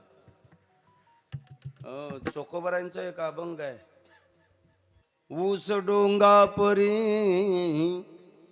रस नवे डोंगा काय भुललासी वरलिया रंग. वरल्या रंगाला माणसं भुलतात, वरल्या रंगाला. सांगलीचा मित्र माझ्या रूम मध्ये राहिला होता, आम्ही रूम पार्टनर होतो आळंदीला असताना. मला सोयरीक जमून आल्यावर मला म्हणला फसवलं, म्हणला मी. सगळं डोसकं पांढरं होतं हो, काळ लावून गेला होता. 4-2 केस कान्या कोपऱ्याला काळे होते बरं का, पण 50% डोसकं पांढरं झालं होतं. काळं लावून पोरगे बघायला गेला आणि मला म्हणला फसवलं, म्हणला जिंकलो म्हणला. लग्न झाल्यावर 8 दिवसांनी मला फोन केला, मी लय फसलो राव म्हणला. मी म्हणलं काय झालं? माझं अर्ध तरी काळ होतं म्हणला, तिथं सगळंच पांढरं आहे म्हणला. फसलं रे फसलं, जसल्याला तसलं. बाह्य स्वरूपाचा बाह्य रंगाने आपण भुलतो, अंतरंगाने. तुकोबाराय म्हटले, आम्ही या कीर्तने शुद्ध झालो, आता हे सोहळे झाले त्रिभुवन, विषम धुवोन सांडिले.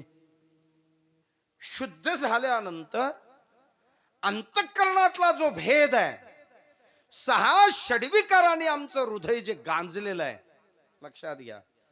घातले बाहेरी काम क्रोध वैरी, किंवा काम क्रोधे केले घर रीते, आणि मग तो का म्हणे देह भरिला विठ्ठले. जनाबाई देवाला म्हणतात, हरिया हो माझ्या मंदिरी,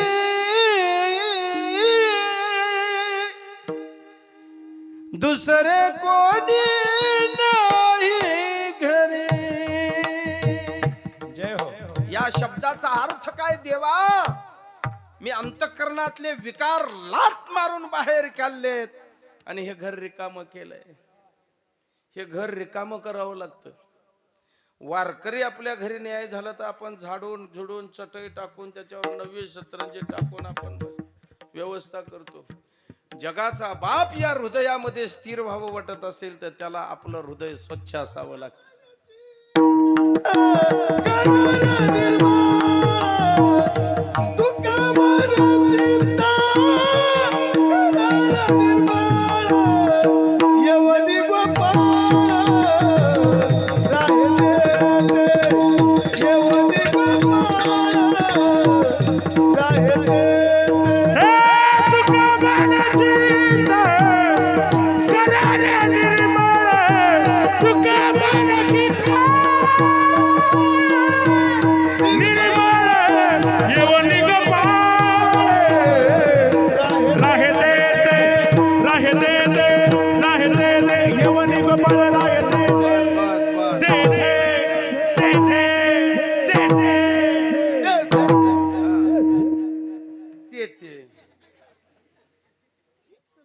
चालू द्या ते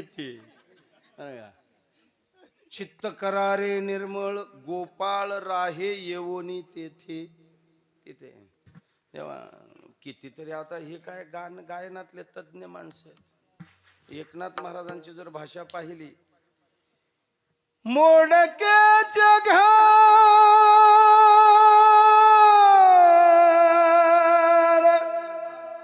पुढं तुटके छप्पर, देवाला देवघर नाही. दास हो ओ देवाला देवघर नाही, मला नवरा रंगबाई. देवाला देवघर नाही, मला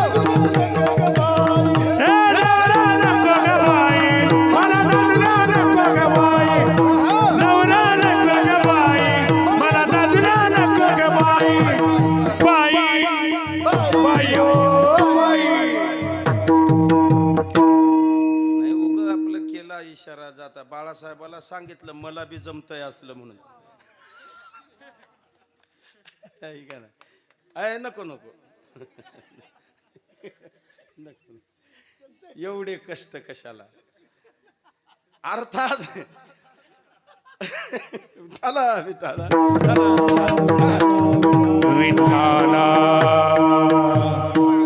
विठोबा रुक्माईला झालं 2 मिनिटांमध्ये 2च मिनिटांमध्ये ऐका विषय असा आहे महाराज म्हटले आम्ही या कीर्तने शुद्ध झालो शुद्ध भाव हा आपला शुद्धता हा आपला विषय चालू आहे शुद्ध झाल्यानंतर आता हे सोहळे झाले त्रिभुवन विषम धुवोन सांदी येले शुद्धता कशी आहे तर आम्ही अंतःकरण स्वच्छ केलं धुवून बाहेर शुभ्रता निर्माण केली केल्यानंतरचा परिणाम ब्रह्मपुरी वास करणे अखंड न देखिजे तोंड विटाळाचे विटाळाचं तोंड सांगितलंय आता विटाळ आपण फक्त स्त्री संबंधाने मानतो इथं तुकोबारायने विटाळ न देखिजे तोंड विटाळाचे आता हे विटाळाचं तोंड कोणतं हे लक्षात घ्या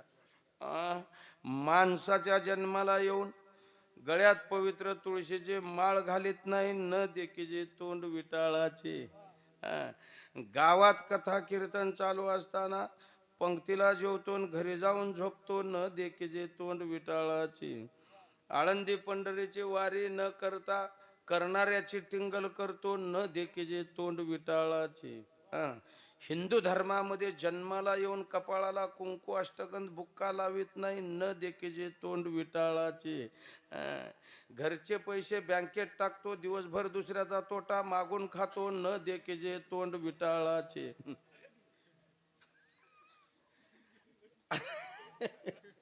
अरे हा विटाळाचे तो बरं का हे न देखिजे तोंड विटाळाचे असं काय तुम्हाला सांगतो आता इथं सांगितलं विटाळ आणि पहिल्या चरणात सांगितलं व्यसन संसाराची अंगी असं अवघी हा शब्द महत्वाचा आहे असं नाही सांगितलं बायकोची व्यसनी संसाराच्या अंगी लेकरायची व्यसनी संसाराच्या अंगी 4-5 म्हशीची व्यसनी तिकडं काय पाहता राव माग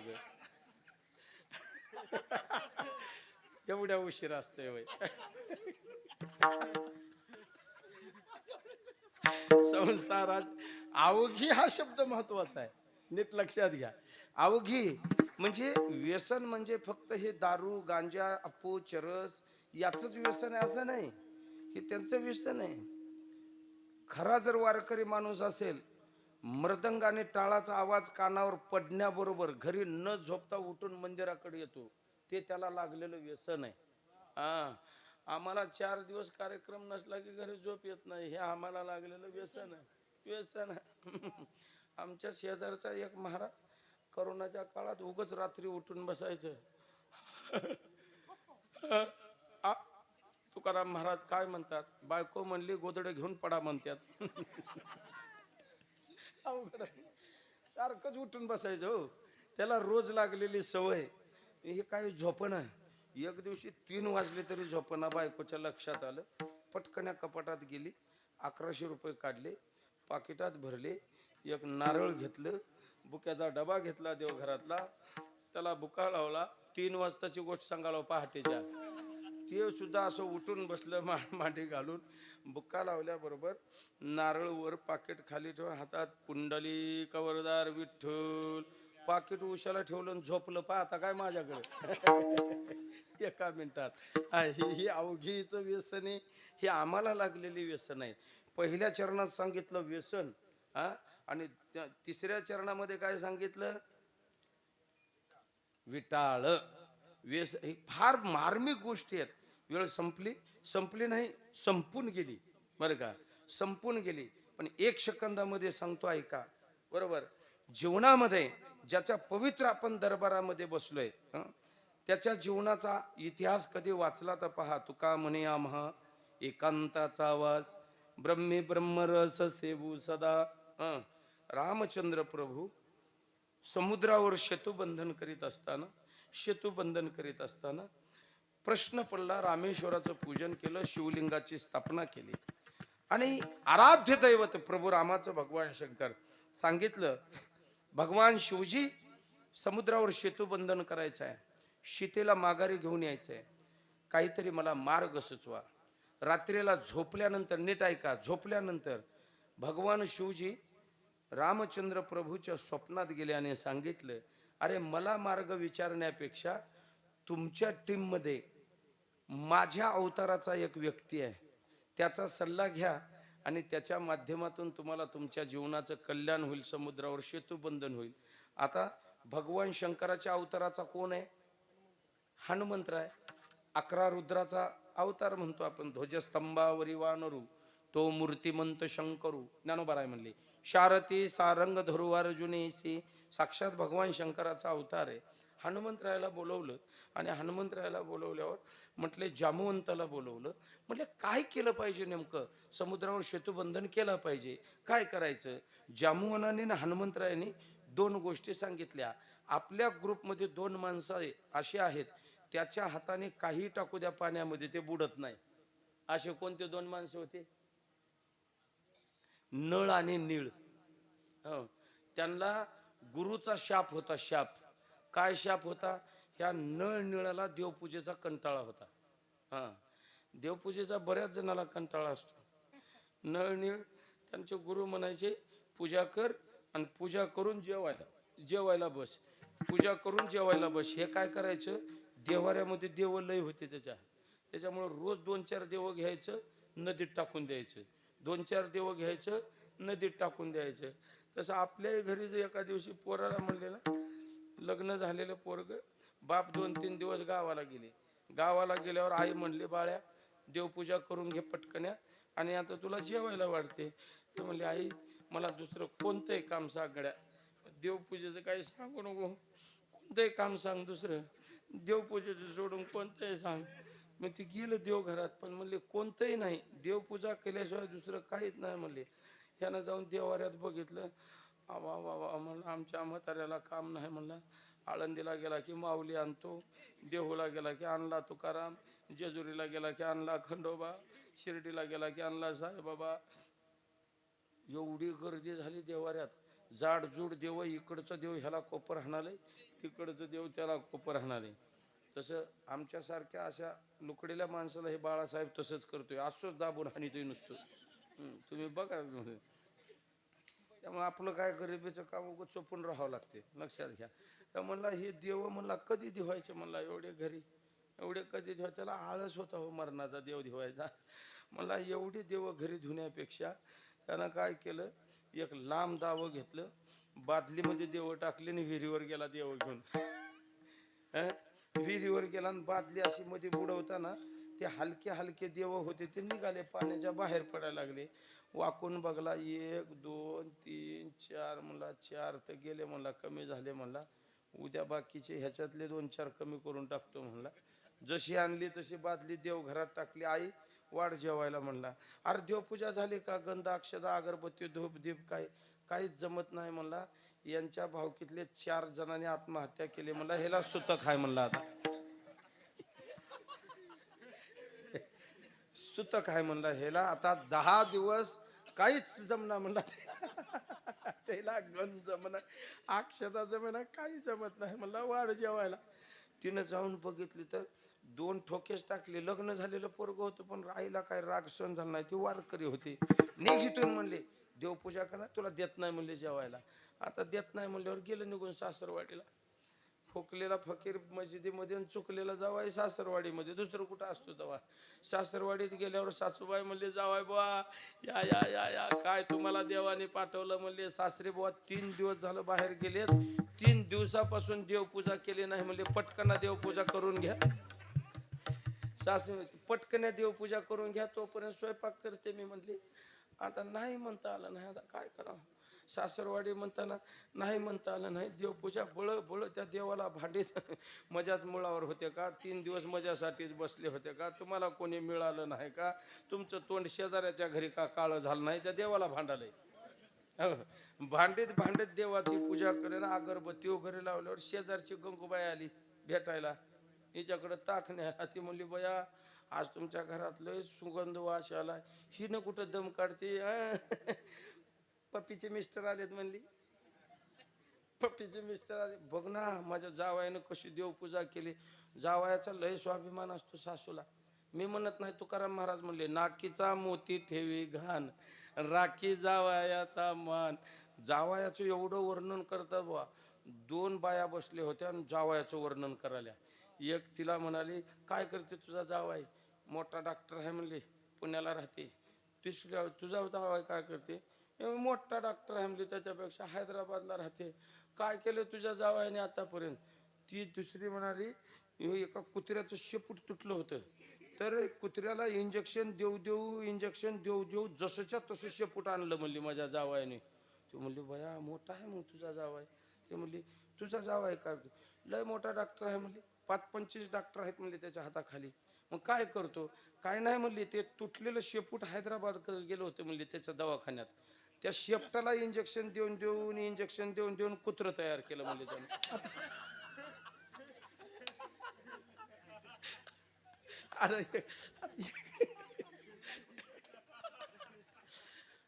अरे कुत्र्याला शेपूट येऊ शकेल, पण शेपटाला कुठं कुत्रं येऊ शकतं?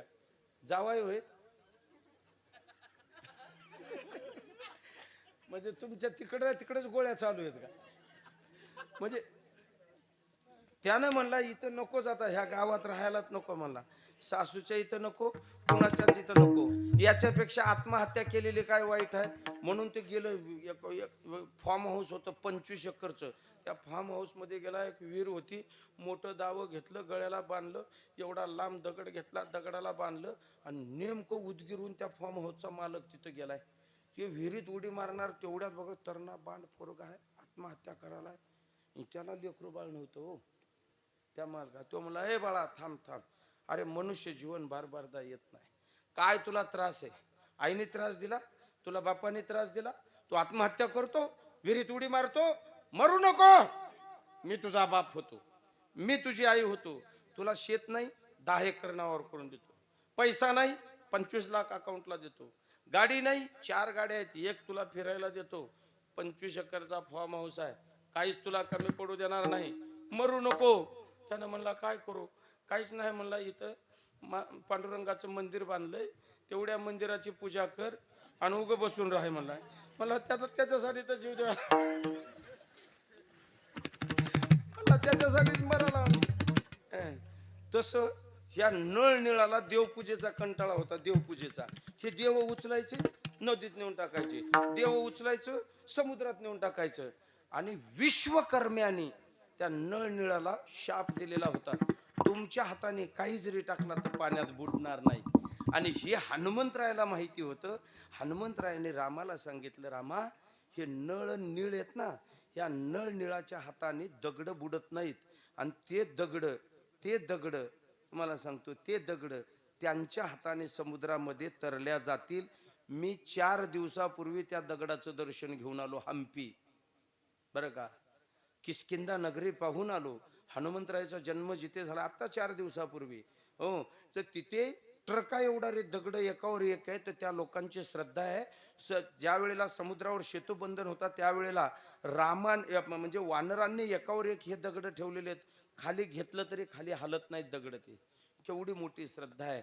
म्हणजे अर्थात मला सांगायचं आहे, कारण त्यांची भावना अशी आहे, रामचंद्र प्रभूने वानराच्या माध्यमातून समुद्रावर सेतुबंधन केलं. सीतेचा शोध लागला, सगळ्या घटना झाल्या. अयोध्येत आल्यानंतर हनुमंतरायाला सांगितलं, हे हनुमंता, तुला देण्यासाठी माझ्याकडे काही नाही रे. काय माझ्या, तू जर नसता, सीतेचा शोध लागला नसता, रावणाची दाढी जळली नसती, बिभीषण माझ्या बाजूला आला नसता, रावणाचा मृत्यू बिभीषणाने मला सांगितला नसता, आणि युद्धामध्ये सगळे शहीद झाले नसते, मी जिंकलो नसतो, केवळ तुझ्यामुळं. तुला देण्यासाठी माझ्याकडे काय? माझ्याकडे काहीच नाही, पण मी एक वरदान तुला देणार आहे. ए हनुमंता, एखाद्या गावामध्ये माझं मंदिर नसेल, पण तुझं मंदिर असल्याशिवाय गाव राहणार नाही. हे रामचंद्र प्रभूने हनुमंताला दिलेलं वरदान. म्हणून तुमच्या गावात रामाचं मंदिर आहे का? नाही, रामाचं मंदिर नाही, पण हनुमंताचं काय आहे? बुद्धिमतां वरिष्ठम. हो, आणि म्हणून दासत्व निकटे हनुमंत रामरायांची अत्यंत सेवा केली. सेवेचा परिणाम काय झाला? तुका म्हणे, आम्हा एकांताचा वास ब्रह्मी ब्रह्मरस सेवू सदा विठोबा